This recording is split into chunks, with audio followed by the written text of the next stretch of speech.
This story was sent to me by a woman who asked to remain anonymous. These are her words. It was just after midnight when my phone rang. Her name lit up the screen. My sister, Claire. I answered immediately. Hello. Her voice was barely there. He says it's my fault again.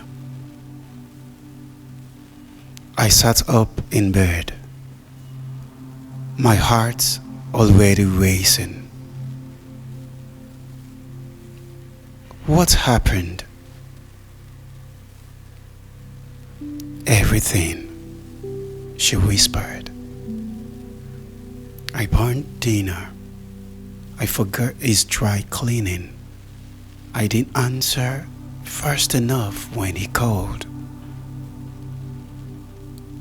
She was whispering, like the walls were listening.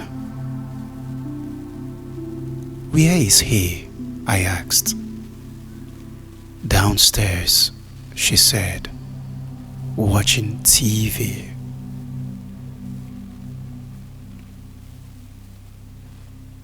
I wanted to tell her to leave, to grab her keys, to come to my house right now.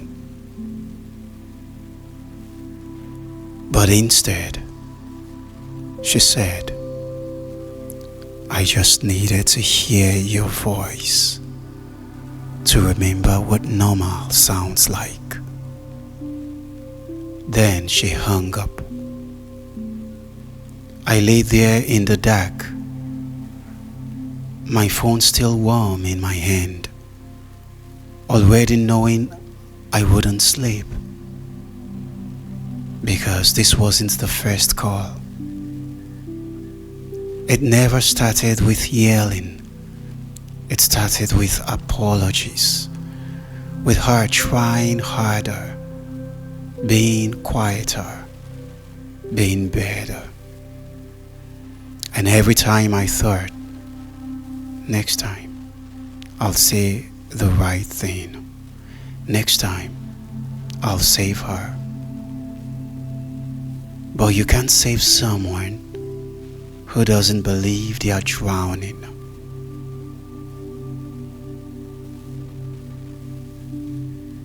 She'd called before, always late, always quiet. The calls never started with screaming. They started with shame.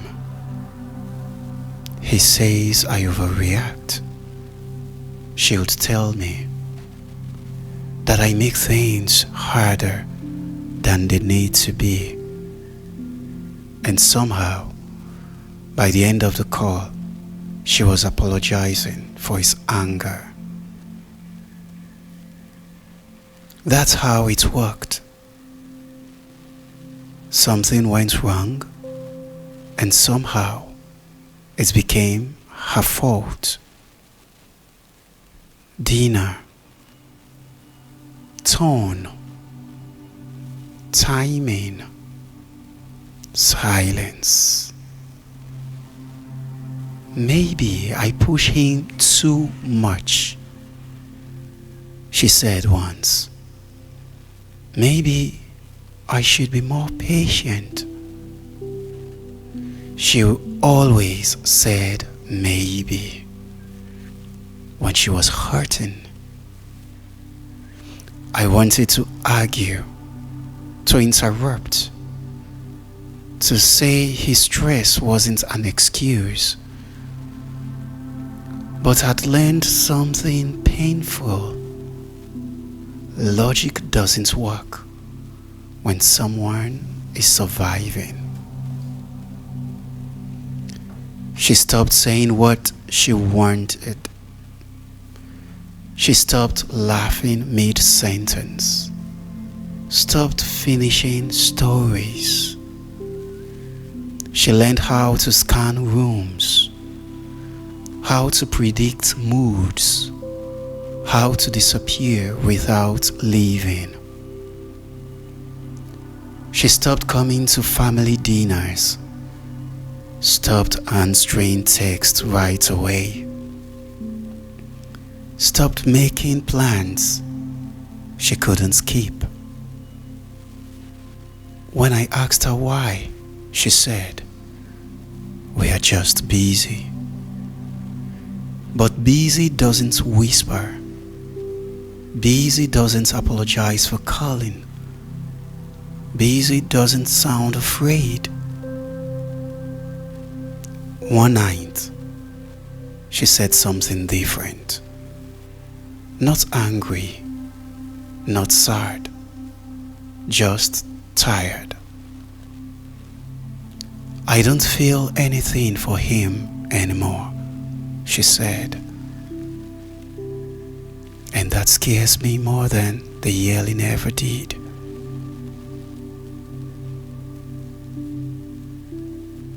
That was the first time she talked about leaving.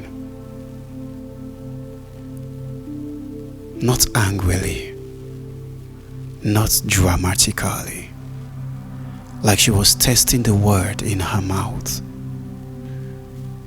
"I've been thinking," she said, "I could stay with you for a bit, just until I figure things out." I didn't answer right away. I didn't want to scare the hope away. She started talking faster. Like once she started, she couldn't stop. About apartments, about work, about sleeping without flinching. For the first time in months, she sounded like herself. I told her we could do it quietly, that I'd come get her, that she didn't have to explain anything yet. She said, "Thank you for not rushing me." The next day, she didn't call. That night, she texted once. We talked. "He cried," she said. Not yelling, not threatening, just crying. He said he doesn't know who he is without me, that I'm his anchor, that I keep him steady.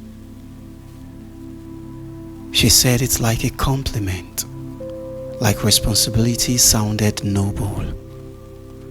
I told her that wasn't love,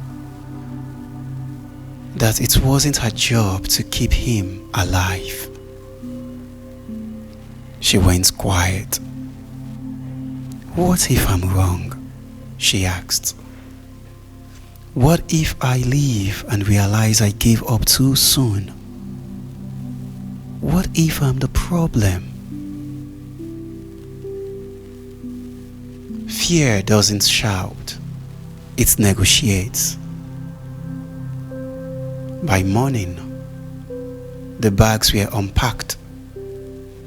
The plan we made was folded neatly back into silence. "He promised therapy," she said. "He said he'll change. He said he needs me." Need sounded like love again. After that, her calls changed. Shorter, less detail, like someone was listening. That's when I understood something. He didn't have to lock the door. She was locking it herself. The last thing she said that night was quiet. I think it's better if I stop calling for a while. She didn't say why. She didn't have to. After that night, her calls stopped sounding spontaneous. They felt scheduled, measured, like she was choosing every word carefully. One evening she whispered, "I think he reads my messages." I laughed at first. Then I heard how scared she was. She said he would wake up holding her phone. Said he was just checking the time. But she stopped texting after that. Family dinners turned into excuses. Headaches, long shifts. Maybe next week. Next week never came. Isolation doesn't arrive all at once. It arrives politely, one absence at a time. When I mentioned it to her mother, she said, "They are married now. They need privacy." Privacy sounded reasonable until it didn't. Then one night, she called, just for a second. No words, just breath. When I opened a message thread afterward, everything was gone. Years of texts, plans, proof erased. The next morning she texted, "Phone reset, lost everything." It didn't sound like her. It sounded finished. I asked if she was okay. She replied hours later, "I'm fine. Things are good right now." Good didn't sound like relief. It sounded rehearsed. After that, she stopped answering completely. No calls, no texts, no read receipts, just silence. That's when I realized he didn't need to block me. He just needed her to believe she shouldn't answer. Days passed, then a week. Every time my phone buzzed, my heart jumped. It was never her. Until one night, a missed call, 3 seconds long, from her. No voicemail, and I've never heard her voice again.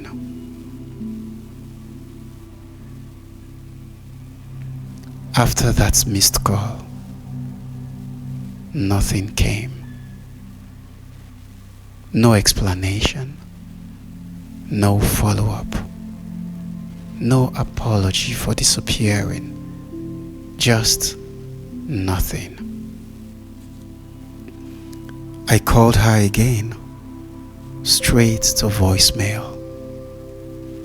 I tried once more, then again, still nothing. My hand started shaking. Not panic yet, something colder.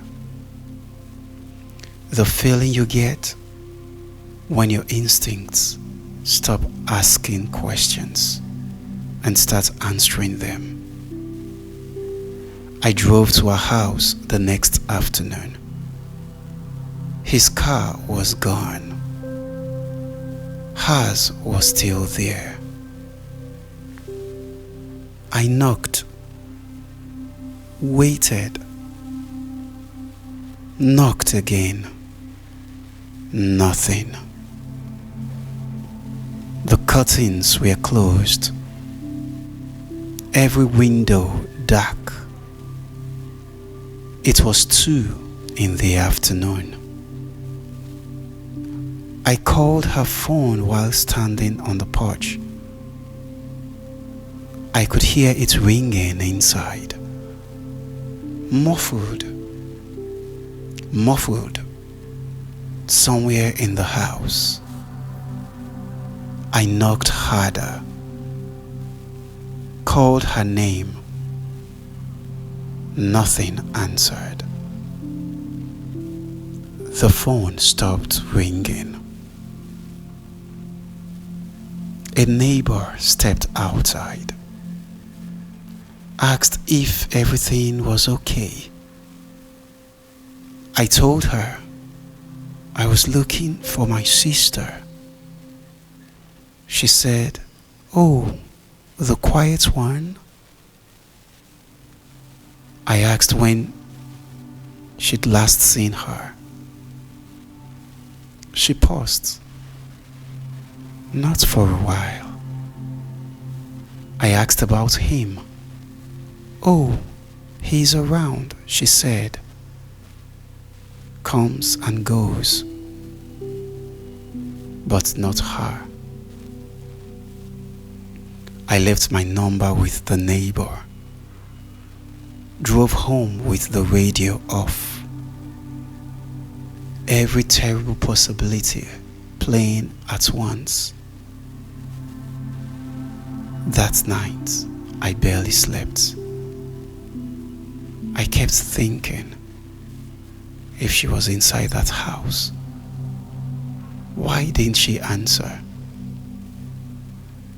I called one more time before bed. Voicemail. Again. By morning, I knew. Silence wasn't distance anymore. It was something else. The knock came 2 weeks later. I already knew what it meant. No one knocks like that for good news. 2 police officers stood on my porch. They asked my name, then asked if I was Claire's sister. Past tense, without saying it. They told me she was gone. Their voices were calm, practiced, like this wasn't the first time they said it that week. I remember nodding. Not because I understood,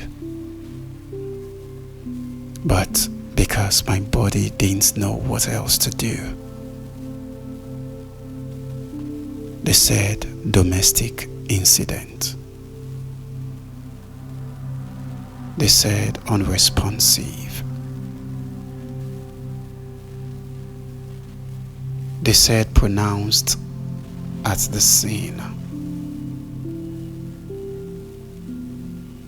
Then they said the word accident. That she fell, hit her head. That there were no signs of forced entry. I told them everything. The calls, the bruises, the isolation. They wrote it down. Their faces told me it wouldn't be enough. The report listed it as accidental. By morning, people were already saying, such a tragedy. They seemed so happy. At the funeral, he cried the loudest, held her photo like proof, like evidence. People whispered how devoted he was. He talked about love, about loss, about how clumsy she'd always been. The room nodded.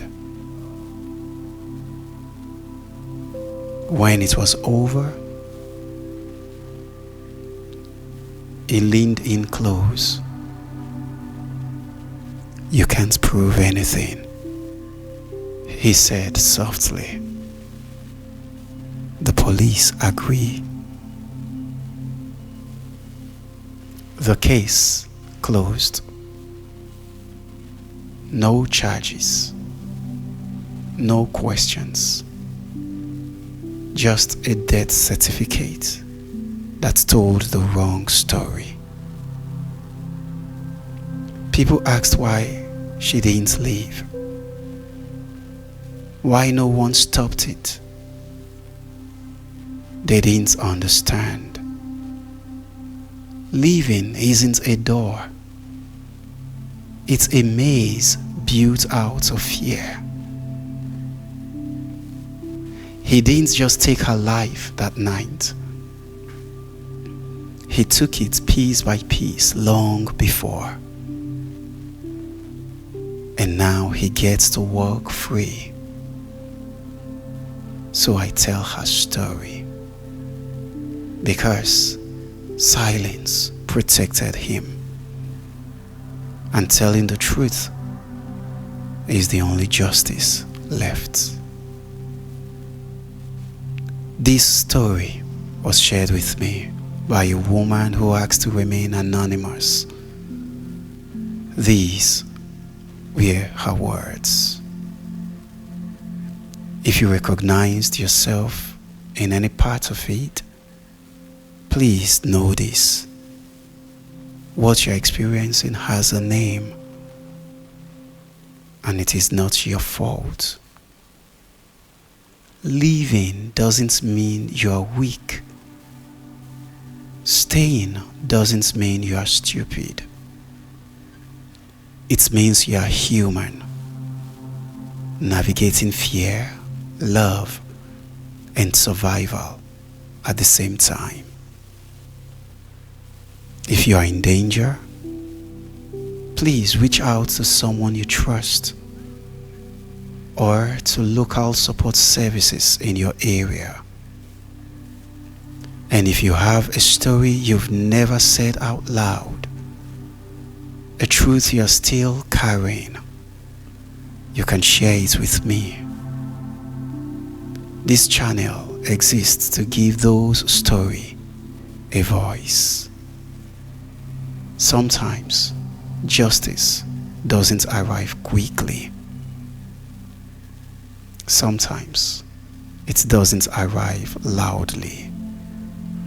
But time remembers the truth.